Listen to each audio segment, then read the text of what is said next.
बनारस की आवाज news channel like subscribe share जरूर करें।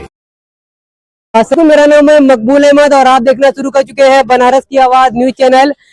बनारस जो है कि लगातार है कि बुनकरों का पलायन बढ़ता जा रहा है और लगातार बेरोजगारी बढ़ती जा रही है। जो पावर लूम एक लाख और 1,60,000 में हम खरीदते थे, आज वो पावर लूम खबरें मिली है कि मात्र 50,000 में 40,000 में बेच दी जा रही कबाड़ के भाव। तो हम बुनकर बहुल इलाके में हैं और लोगों से बात करेंगे कि आखिरकार बुनकरों का जो पलायन हो रहा है वो क्यों हो रहा है और इस पलायन को रोकने के लिए क्या होना चाहिए। जिस तरह से बुनकरों का लगातार पलायन हो रहा है, जिस तरह से बुनकरों का पलायन हो रहा है, क्यों हो रहा है, क्यों लोग अपने अपना रोजगार छोड़कर जा रहे हैं? भाई अब बाजार में बचा कहा है, यहाँ पे बनारस के अंदर कुछ है ही नहीं है। जहाँ देखो मजदूरी कम है, मजदूरी जब पड़ेगी तब ने। अब महंगाई जरूरत से ज्यादा है, महंगाई जब जरूरत से ज्यादा है तो कोई उसका मतलब नहीं है कि यहाँ खाली करो और मरो। कितने वर्ष से आपकी मजदूरी नहीं बढ़ी? कब से आपकी मजदूरी नहीं बढ़ी है? अरे मजदूरी तो हो गया 7-8 साल से हम देख रहे वही की वही है, तो कोई मजदूरी नहीं है। तो सबसे बड़ा मतलब वजह है कम मजदूरी का मिलना। मजदूरी कम मिलना, यहाँ कोई रोजगार नहीं है, रोजगार खत्म हो चुका है। जहाँ देखो मशीन बंद है तो क्या करेगा आदमी, पेट पालने के लिए कहीं ना कहीं जाएगा ना। मतलब बनारसी साड़ी जो बनारस वाले बनाते थे उसकी डिमांड एकदम खत्म हो गई, देखा जाए एकदम देखा जाए तो खत्म है। कहीं बिक रही है, कहीं नहीं है। कहीं भी लेके जाओ तो वापस कोई ले रहा है, कोई नहीं ले रहा है। ऐसा क्यों हो गया? आपको क्या लगता है ऐसा क्यों हो गया? या सरकार की कोई पॉलिसी आ गई? भाई सरकार के आगे सरकार जाने, उसमें हमें क्या मालूम। अब हम आगे जब बढ़ेंगे तब ने। हम तो अपना देखते हैं कि मतलब कि हमारा कोई बिक नहीं रहा है तो उसको क्या करेंगे, कबाड़ में मशीन ले जाकर बेच देंगे। जो रहेगा वो खाएंगे, उसके बाद में करके गारा मट्टी करेंगे और क्या करेंगे। ऐसे में देखा जाए तो कहीं ना कहीं ये सबसे ज्यादा जो है कि ये पाया गया है कि मजदूरी जो है समय पर नहीं मिल रही है और कम मिल रही है। क्या कहना चाहेंगे चाचा, जिस तरह से कारोबार इतना खराब चल रहा है, पलायन हो रहा है, लोग अपना अपना रोजगार छोड़कर दूसरे शहरों में जा रहे हैं? अरे हम क्या कहेंगे, लोग बताएंगे, सुन रहे हैं जो हाल है वही हाल है। लेकिन ऐसा इतना बुरा हाल कैसे क्यों हो गया, क्या लगता है? बुरा क्यों हो गया? जब आदमी पेटवे न भरिए सही ढंग से तो आदमी पलायन तो करबे करिए। आज 20 साल से जो थान की मजदूरी 10 रुपया मीटर, आज भी 10 रुपया मीटर है।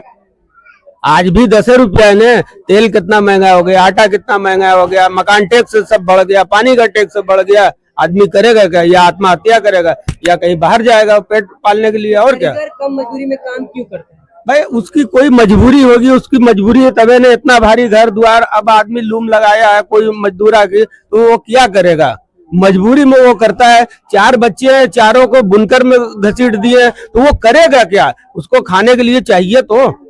चार लड़के तो चारों उसी में झोंक दिए। अब उसको नहीं मजबूरी में करना होगा, जाहिर सी बात है उसको करना है। तो देखा जाए आपके हिसाब से तमाम जो 4 लड़के हैं उनको अलग अलग काम में लगाए तब ने मतलब कोई जुगाड़ होगा तो आदमी पलायन ना करे। पलायन करने का यही एक वजह है, पेट भरता ही नहीं करे क्या। ऐसा क्या हो जाए कि प्लान रुक जाए?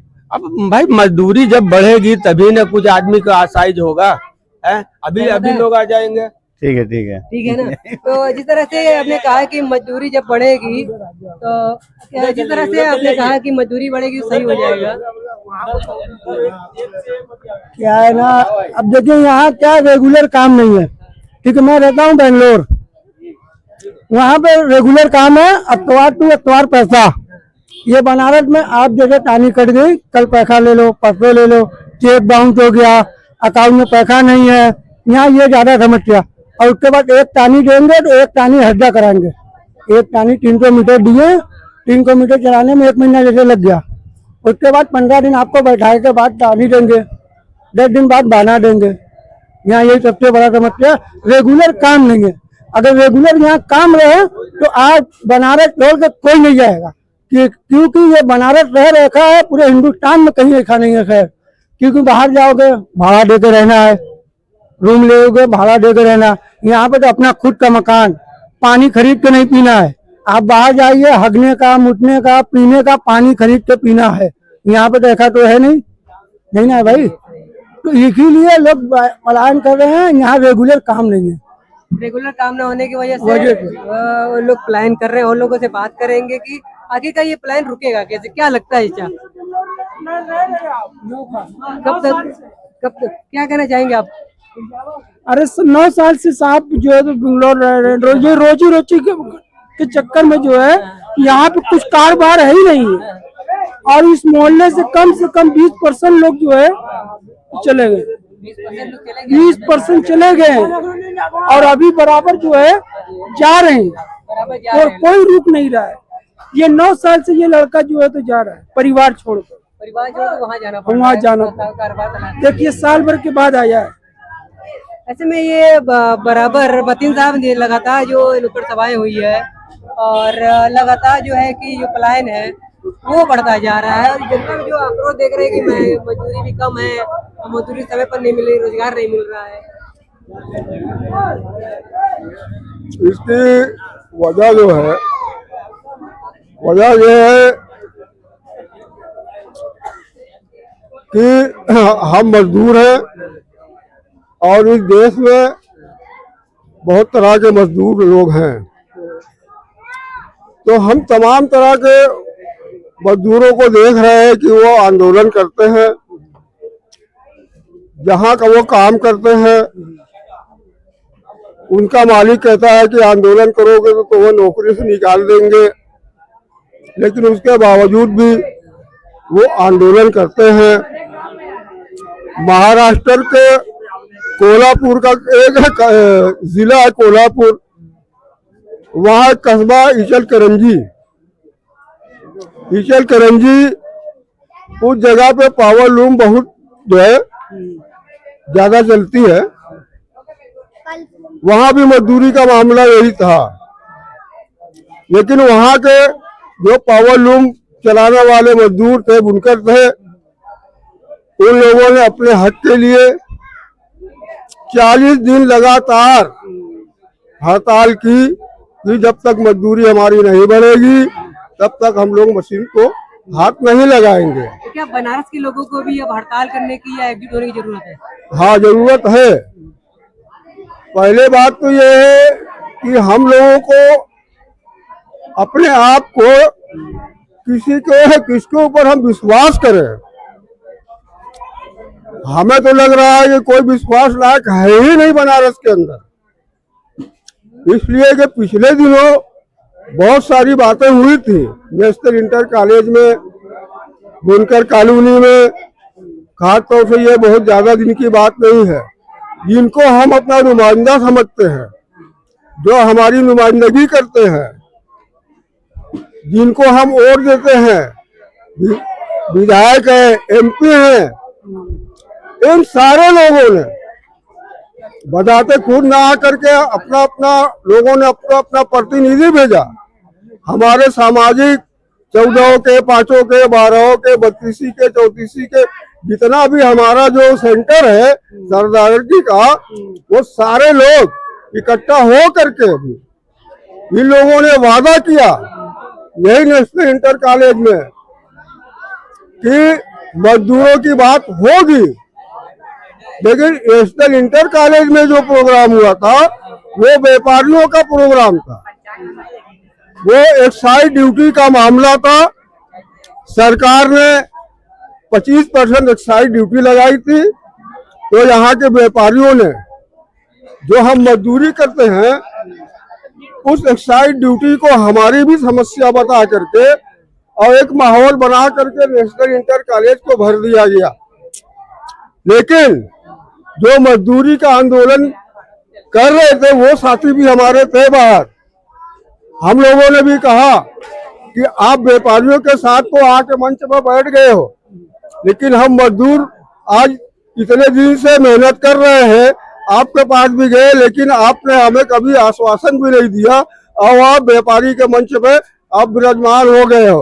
अब हमसे कह रहे हो कि हमारा ये प्रोग्राम हो जाने दीजिए, उसके बाद तब इसी तरह से मजदूरी के बारे में भी हम लोग बैठ करके इसको तय करेंगे। अब मजदूरी बढ़ेगी, क्यों नहीं बढ़ेगी, लेकिन जब उनका मकसद हो गया, एक कहावत है ना, अगर काम बन गया तो फिर बाहर में आ जाएगा जनता, अपना काम बनता और बाहर में जाए जनता। तो ऐसे लोगों को हम भरोसा करेंगे तो हमारा कुछ नहीं होगा। और यही लोग ऐसे में और यही लोग हमारे प्रतिनिधि भी है। यही लोग समय समय पर अभी चुनाव जब आने लगेगा देखियो ऐसे ही लोग घुमा फिरा के अरे यार इसी को उठवा देते तो बेहतर यही पड़ेगा। क्या लगता है मदीन साहब, इस तरह से आप लगातार नुक्कड़ सभा कर रहे हैं तो क्या लगता है कि इसका क्या रीजन निकलेगा? क्या जो कारीगर तबका है उसको संगठित होने की जरूरत है या उनको अपने नेता चुनने की जरूरत है?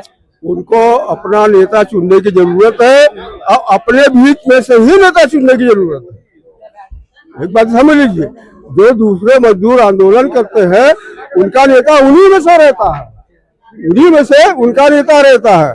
तो हमें भी अपने ही बीच से अपनी नुमाइंदगी को खड़ा करना है और इकट्ठा होना है। एक तंजीमी तौर पर हमें जो है तो मुत्तहिद होना पड़ेगा और तभी उसका कोई रास्ता निकलेगा, वरना अलग अलग रहेंगे। तो एक मिसाल हम दे देते हैं, मुंशी प्रेमचंद जी का नाम आपने सुना होगा। उन्होंने कहा था कि मजदूर वर्ग की हालत यह है कि किसी बाग बगीचे में जब आप बैठते हो तो घास जो रहती है तो उसको आप नोचते रहते हो, वो घास आप नोचते रहते हो, खाली जगह होती रहती है। लेकिन उसी घास को जब आप बल दे दोगे तो वो मोटी रस्सी हो जाएगी और वो इतनी मजबूत रस्सी होगी कि बड़े से बड़े जहाज को भी उस रस्सी से बांध के खींच लोगे। इसी तरीके से जब हम मजदूर वर्ग के लोग जब इकट्ठा हो जाएंगे और रस्सी की तरह मजबूत हो जाएंगे तो फिर कोई की औकात नहीं है कि मजदूरी नहीं बढ़ाएगा या ये कहेंगे कि औकात नहीं होगी कि काम बंद कर दो। इसलिए कि मजदूर से ही आपका उत्पादन है। मजदूर जब काम करेगा तभी आपका उत्पादन होगा और तभी आप धन्ना सेठ बनोगे, वरना नहीं बन सकते हो। मजदूर जब एक होगा तभी उत्पादन होगा और तभी आप धन्ना सेठ बनोगे। देखिए, पहले तो हम अपना जो यूथ है उसको एकत्रित करेंगे, उसके बाद अल्टीमेटम देंगे। अगर अल्टीमेटम से नहीं हुआ तो फिर उसके बाद हम जन आंदोलन करेंगे बुनकर को लेकर, बुनकर मजदूरी पे विशेष। बुनकर मजदूरी को लेकर विशेष आंदोलन आप लोग पहले अल्टीमेटम देंगे, पहले तो संगठन एक करेंगे, फिर अल्टीमेटम देंगे। अल्टीमेटम के बाद अगर हमारी बात को नहीं माना गया या नहीं रखा गया तो उसके बाद हम आंदोलन करने पर मजबूर हो जाएंगे। ठीक, बहुत अच्छा लगा बात करके। और आंदोलन करने को मजबूर हो जाएंगे और इंडियन यूथ फाउंडेशन लोगों को संगठित करने का प्रयास कर रहा है और लगातार जारी है। नुक्कड़ सभाएं लगातार हो रही है। अगले क्षेत्र में फिर हम आपको मिलेंगे। बनारस की आवाज न्यूज चैनल पर लगातार बने रहिए। हम बनारस के बुनकरों के बढ़ते पलायन को रोकने के लिए, जन जन को जागरूक करने के लिए इंडियन यूथ फाउंडेशन लगातार प्रयास करता है। मिलते हैं अगले